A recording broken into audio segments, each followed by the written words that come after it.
Veíamos que el comportamiento entonces de las segundas derivadas para la segunda gráfica, cómo era la primera y la segunda derivada para esta situación. Entonces habíamos dicho que como la curva estaba dirigida hacia arriba, tenía una tendencia creciente, por lo tanto su primer derivada era positiva. Primer derivada positiva, porque me está mostrando que la curva va hacia arriba. La segunda derivada, entonces, primero está cóncava hacia abajo, por lo tanto la segunda derivada, perdón, es negativa. Para el segundo pedazo de la curva, está cóncava hacia arriba mejor, por lo tanto la segunda derivada es positiva. ¿Ok? Para la tercera gráfica, entonces la primera derivada, ¿cómo es? Es Negativa. negativa porque está dirigida. Negativa. Lo mismo que en el último caso, la primera derivada también es negativa. ¿Ok? Y las segundas derivadas, entonces, en la primera parte, la segunda derivada está cóncava hacia arriba, o mejor, la función está cóncava hacia arriba, por lo tanto la segunda derivada es positiva. Luego, la segunda derivada se convierte en negativa por estar cóncava hacia abajo. Y en el último caso, segunda derivada negativa por estar cóncava hacia abajo y segunda derivada positiva por estar cóncava hacia arriba. ¿Sí quedó claro, muchachos?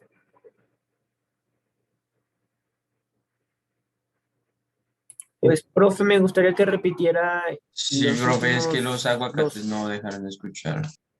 Los aguacates no dejaron de escuchar. Sí, lo que estaba vendiendo afuera como un calvo. A ver, vamos a ver, entonces hagamos la gráfica aquí nuevamente y vamos viendo los comportamientos de esa función. Entonces, habíamos dicho que podíamos tener una función que presentara esta curvatura.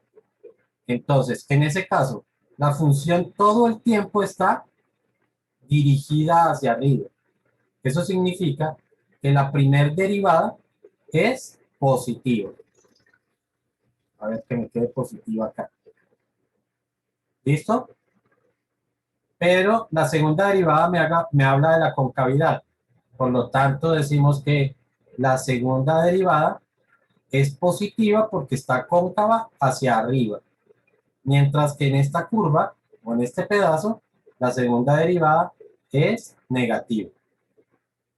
Porque la concavidad está dirigida hacia abajo.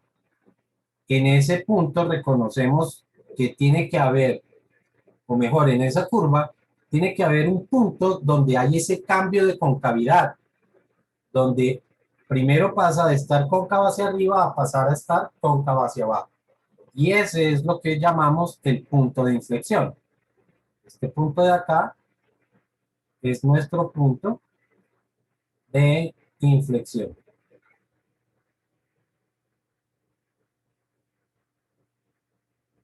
¿Listo? Pero decíamos que la curva también podría presentar este comportamiento. Y entonces aquí decíamos que la curva igual todo el tiempo está dirigida hacia arriba, por lo tanto la primera derivada vuelve a ser positiva. ¿Ok? Pero las concavidades están al revés. En este lado, la concavidad es hacia abajo, por lo tanto, la segunda derivada es negativa. De este otro lado, la segunda derivada es positiva. Y vamos a tener un punto de inflexión por acá. Ahí quedaría nuestro punto de inflexión. También podríamos tener una curva que es descendiente, decreciente, perdón. Y entonces, en esta situación, la curva todo el tiempo está dirigida hacia abajo. Por lo tanto, la primera derivada es negativa. Aquí la segunda derivada es negativa, pero la segunda derivada del otro lado es positiva. Y aquí tendríamos entonces nuestro punto de inflexión. Y el último caso que se nos puede presentar, entonces la curva viene decreciente, pero de esta otra forma. Entonces igual la curva viene decreciente, por lo tanto la primera derivada es negativa. Por aquí la segunda derivada es positiva y por aquí la segunda derivada es negativa. Entonces, no nos podemos solamente conformar con que la curva cambie de concavidad, chicos. Para hablar de punto de inflexión, tienen que ocurrir las dos cosas, ¿sí? Y las dos cosas son, aquí las tenemos, que cambia la concavidad, pero mantiene la tendencia, ¿ok? La tendencia la tiene que mantener. Porque yo puedo tener una curva donde cambia la concavidad, pero también cambia la tendencia. Por ejemplo, en una curva como esta, aquí está cóncava hacia arriba, ¿cierto? Y después resulta cóncava hacia abajo. ¿Eso es un punto de inflexión? ¿Sí o no? No, profe, ¿Por qué no? porque lo que usted dijo que tiene que tener concavidad y tiene que tener solo un sentido. Correcto. Aquí sí cambió la concavidad porque primero era cóncava hacia arriba, o sea que la segunda derivada es positiva y aquí la segunda derivada es negativa. Cambió la concavidad, pero no mantuvo la tendencia porque en este lado la primera derivada es positiva dado que la curva va dirigida hacia arriba, pero en este otro lado la primera derivada es negativa porque empezó a decrecer. O sea que esta es una situación donde no hay punto de inflexión. Este punto de acá, no lo puedo llamar punto de inflexión. ¿Estamos? Con rojito. Ese punto no es punto de inflexión, no cumple las condiciones. Por eso es que tenemos que verificar tanto la primera como la segunda derivada para poder determinar un punto de inflexión. Eso entonces nos lleva al procedimiento para hallar los puntos de inflexión. ¿Cuál es el procedimiento que vamos a seguir? Entonces, procedimiento.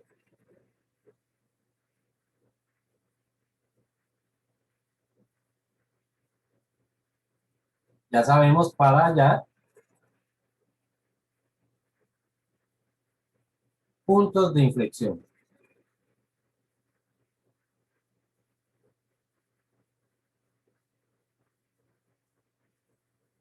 Listo, entonces, el procedimiento para hallar puntos de inflexión siempre va a venir después de el procedimiento para hallar máximos y mínimos. ¿Ok? ¿Por qué? Porque es que yo tengo que tener en cuenta los puntos críticos que se formaron debido a la primer derivada. ¿Sí? Perdón, los puntos críticos, ¿sí? Que se formaron por la primer derivada. Es decir, los puntos de los máximos y los mínimos. Entonces, todo este procedimiento que nosotros hicimos acá debe hacerse primero. ¿Ok? Entonces, casi que puedo anotar esto como un punto cero. ¿Sí? Como un paso cero es análisis de máximos y mínimos. ¿Ok? Y luego sí, entonces empezaríamos con nuestro paso 1, que será hallar la segunda derivada. Esa segunda derivada, pues, no es otra cosa que la derivada de la derivada. ¿Ok? La segunda derivada es la derivada de la derivada. Y el resto del procedimiento es muy semejante al de máximos y mínimos. Entonces, siguiente paso, que sería nuestro segundo, sería igualar a cero igualar a cero. Es que ¿a quién vamos a igualar a cero? Pues la segunda derivada y hallar raíces.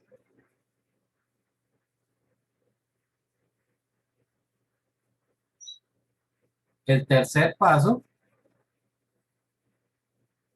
calcular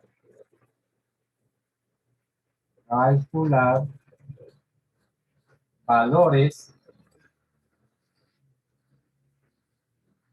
anteriores y posteriores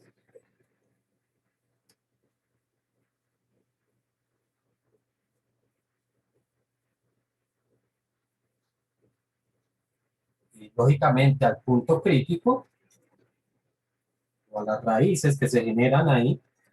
Hablemos de las raíces. De las raíces. Aquí, en este paso, escogiendo esos puntos, sí debemos tener alguna precaución. ¿Ok? ¿Por qué? Porque ya lo hemos visto y el ejemplo fue aquí, en este ejemplo que yo hice acá. Si ustedes se dan cuenta, por aquí debía quedar nuestro punto crítico, ¿cierto? Por aquí en un punto de esta curva tiene que quedar el punto crítico. Yo tengo que escoger un valor, sí, anterior a este punto crítico, pero tiene que ser antes de este otro punto crítico de acá. ¿Ok? Es decir, que no puedo escoger un punto de acá porque entonces no me va a mostrar lo que está ocurriendo con la tendencia durante ese intervalo. ¿Sí soy claro con eso o no, chicos? ¿Podría repetirlo, profe?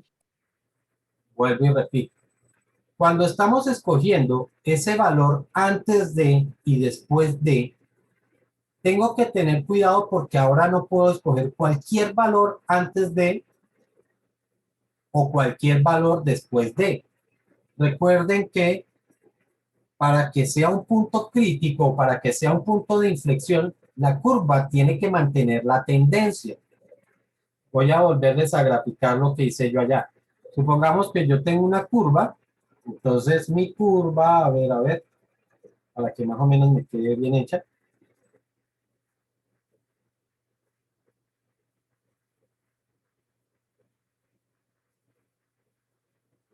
Listo, tengo esa curva, ¿cierto? En este punto de acá, en este punto de acá, en este punto de acá, ¿qué tendríamos? ¿Qué sería esto acá? Mínimo. Básicamente, ¿qué es? Mínimo. Es un El mínimo. mínimo, profe. Claro, es un mínimo. Aquí quedaría el máximo, ¿cierto? Sí. Y por acá tendrá que quedar nuestro punto de inflexión. ¿Sí o no?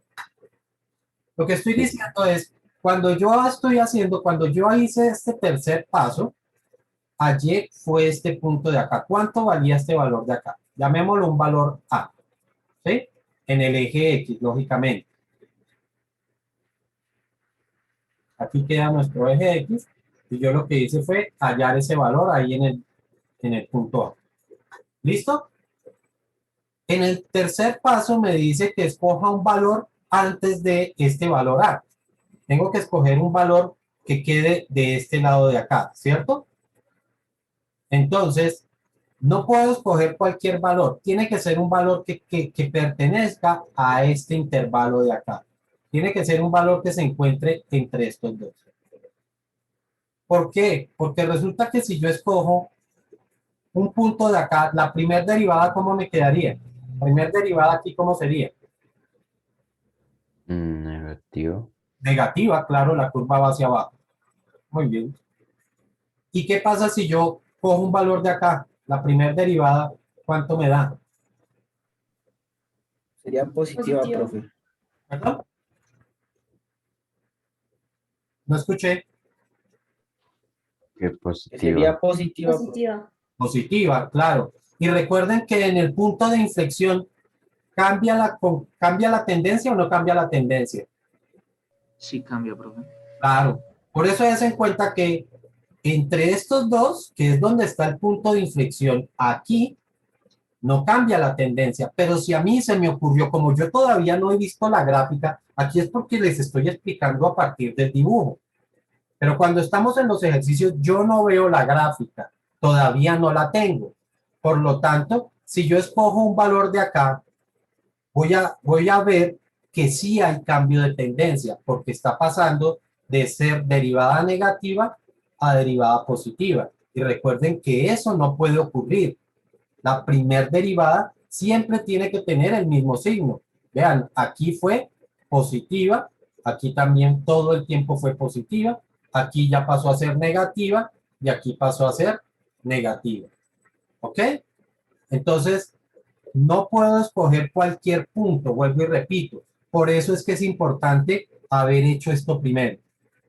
Porque debo analizar o debo escoger un valor que se encuentre entre este punto de acá, que sería el mínimo, y nuestro punto de inflexión. Casi que podemos decir que esos puntos están estrechamente asociados. ¿Listo? Todo lo que van a ser los máximos, los mínimos y los puntos de inflexión van a ser procedimientos totalmente asociados. No vamos a hacer un paso sin haber hecho el otro. No puedo hacer puntos de inflexión sin haber hecho máximos y mínimos. ¿Listo? Bueno, aquí entonces esto continúa. El procedimiento aquí continúa. Aquí me escaché. Porque les decía que el resto del procedimiento es semejante al de máximos y mínimos. Entonces seguiría un cuarto paso. Hace para que no me interfiera con el dibujo, que sería aplicar el criterio.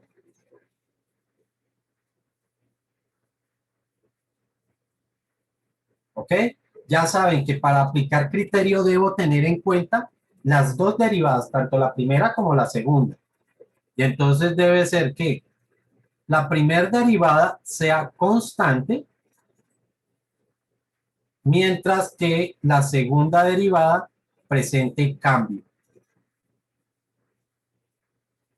¿Ok? En este caso no vamos a decir si es un punto de inflexión creciente o decreciente. No, aquí es solamente que existe punto de inflexión. O sea que no diferenciamos entre los cuatro casos, o sea que no hay un nombre para los cuatro casos.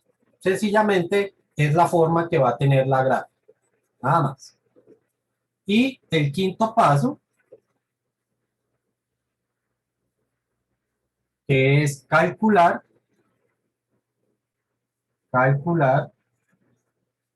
las raíces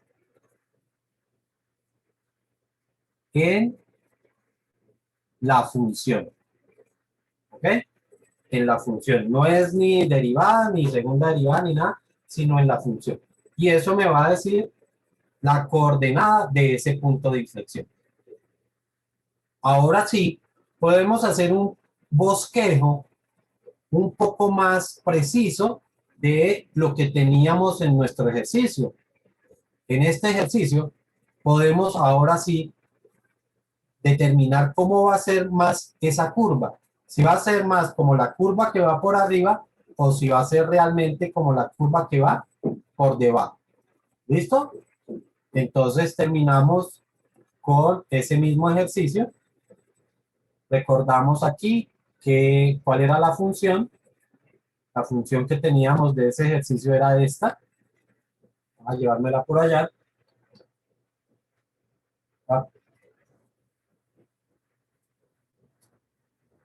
Y también voy a aprovechar a traerme lo que fue la primer derivada. ¿Dónde quedó la primer derivada de esto?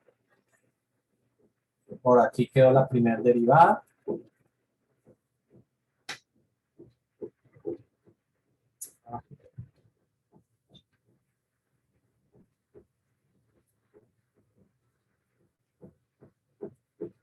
Y recordamos entonces cuáles fueron los puntos críticos de esa función.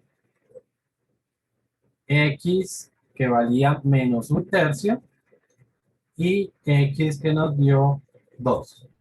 Vuelvo y recuerdo, estos fueron los puntos críticos de máximos y mínimos. De una vez, para no estar devolviéndonos tanto, vamos a llevarnos los resultados. Fueron 70, 27 avos y 28.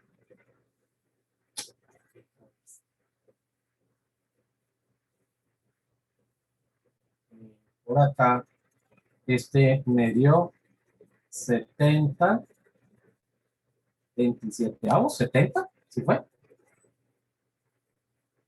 Sí. Ok, sí. Y el otro fue 28. Ok. Ahora sí, entonces, ese, recuerden que iba a ser nuestro paso cero de puntos de inflexión.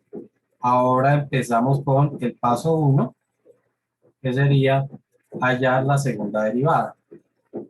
Sencillamente volvemos a derivar la derivada. Derivada de 8, 0, no se escribe. De 20x, pues sería 20, menos la derivada de 12x al cuadrado serían 24x. ¿Vale? El segundo paso, igualar a 0.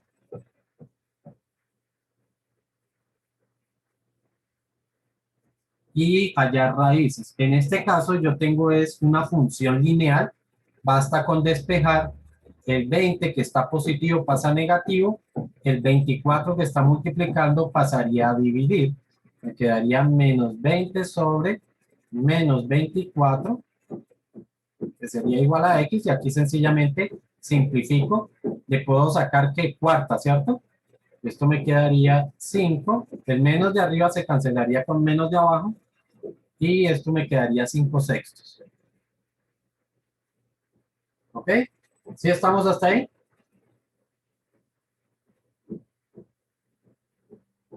Que es aproximadamente 0.83333 periodos, ¿no? Entonces, volviéndonos, dime,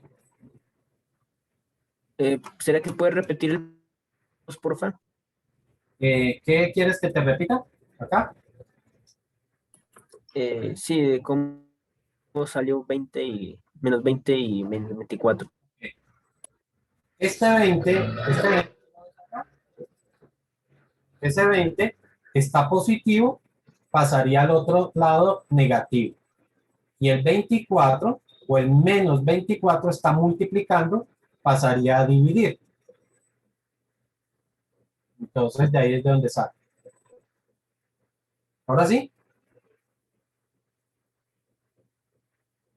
Bueno, Y profe, dime.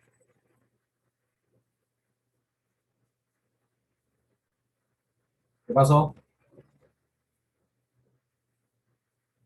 Bueno, entonces ahora seguimos con el siguiente paso, que sería el tercero, donde vamos a calcular valores anteriores y posteriores. Aquí es donde les digo que vamos a tener cuidado con qué valores son los que escogemos. Recordamos que si tenemos nuestra recta, entonces lo primero que hago es ubicar mis puntos, los puntos críticos de máximos y mínimos. Teníamos menos un tercio por acá y teníamos el 2 que quedaba por acá. ¿Ok? Y acabamos de hallar nuestro nuevo punto crítico que sería 5 sextos. Por lo tanto, el 5 sextos, habíamos dicho que es 0.83, tiene que quedar por acá. Por aquí quedará nuestro nuevo punto crítico que sería 5 sextos. Entonces, cuando voy a escoger valores, ¿qué valores? ¿Por dónde tengo que escoger los valores?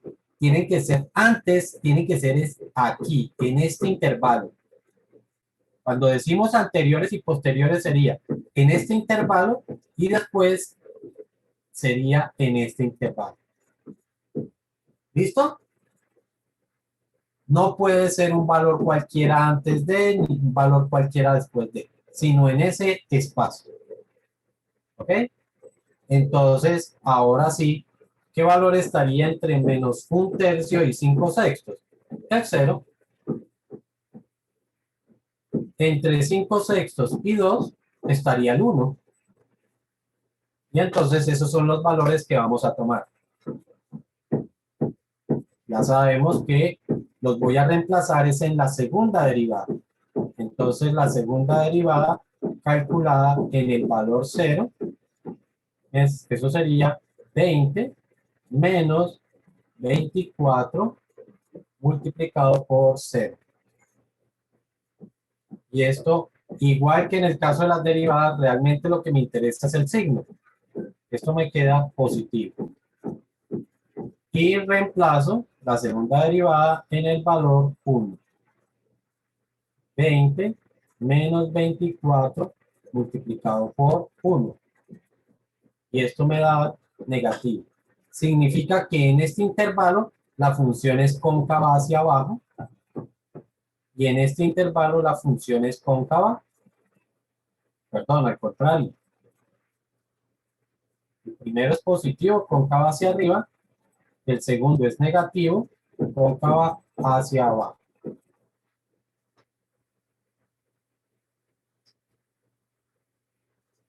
¿Alguna pregunta hasta ahí?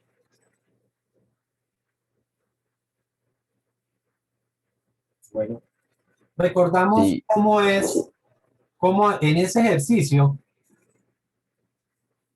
cómo era la curva entre menos un tercio y, Profe, dime, creo que Santiago tenía una pregunta.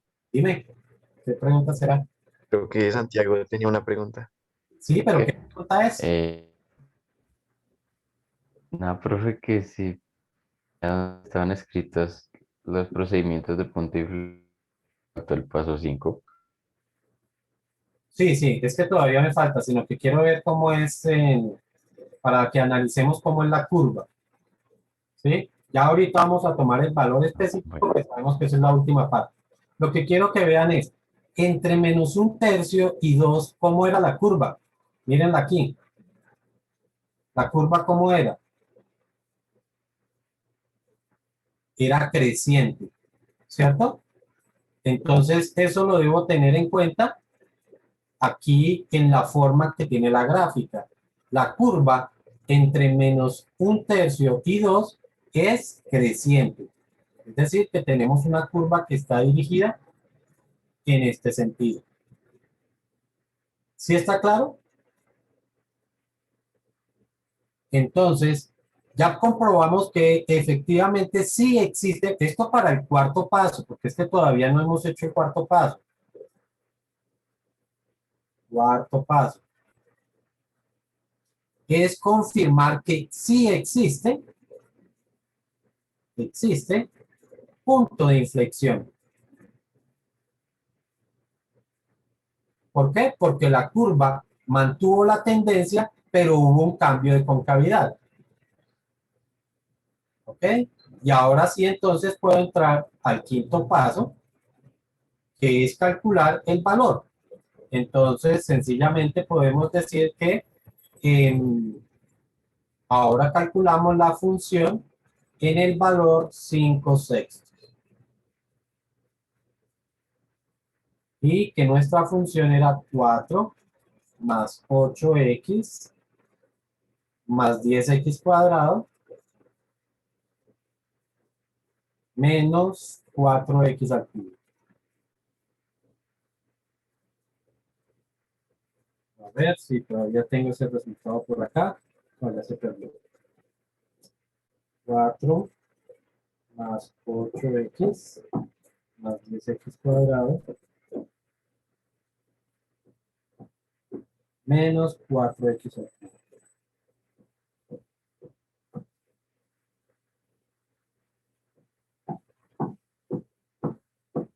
Y la función ahora va a 5 sextos.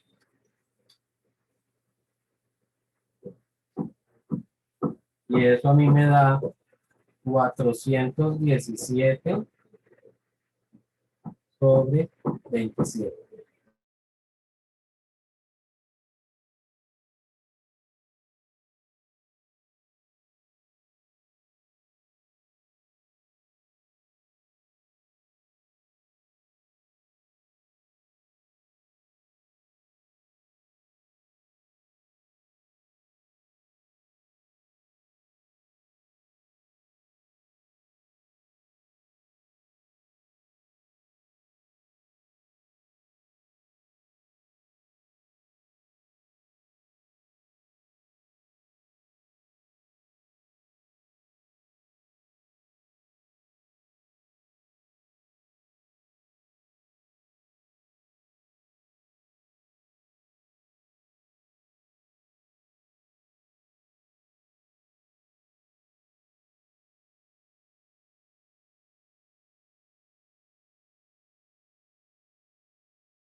Profe, creo que está silenciado.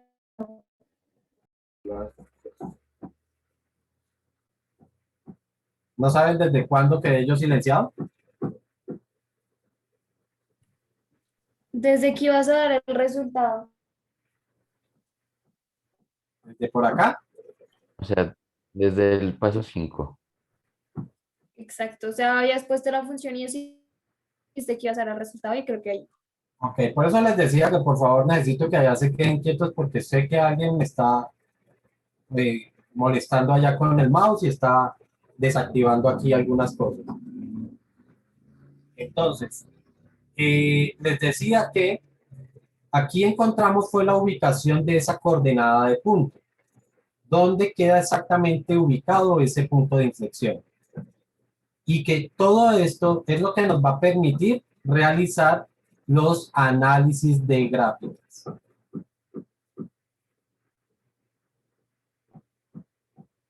Entonces les comentaba que desde el año pasado, ustedes vieron algunos procedimientos como fueron los puntos faltantes, las asíntotas, y ahora estamos viendo otros procedimientos que son los máximos y mínimos y los puntos críticos.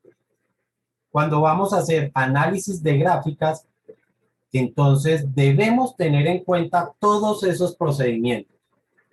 ¿Ok?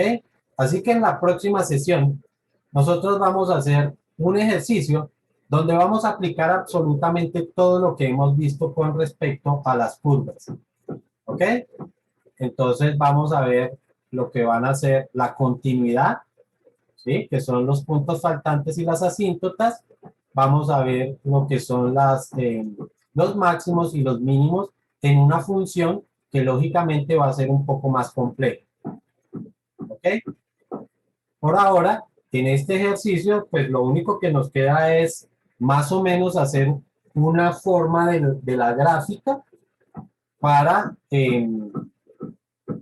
digamos que para concluir este problema hasta lo que estamos. ¿Listo? Entonces, importante debemos tener en cuenta que existía un mínimo en la coordenada menos un tercio, coma 70, 27 avos. Que teníamos un máximo en la coordenada 2,28. Y ahora que tenemos un punto de inflexión en la coordenada, punto de inflexión en la coordenada 5 sextos, coma 413,27 avos.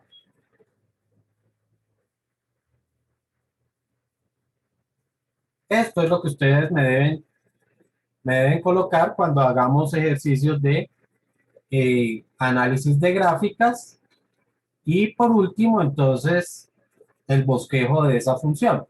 Para ello, pues, voy a ver si puedo aproximarme al dibujo por acá.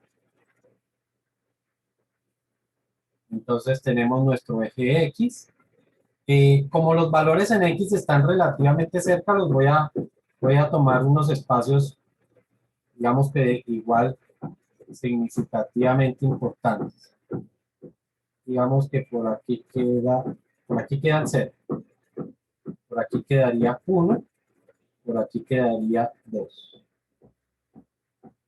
Menos un tercio quedaría como por acá. Menos un tercio. 5 sextos quedaría como por acá. Un poquito más lejito. Por acá quedaría 5 sextos y por ahí queda el 2. Entonces recordamos que el mínimo ahora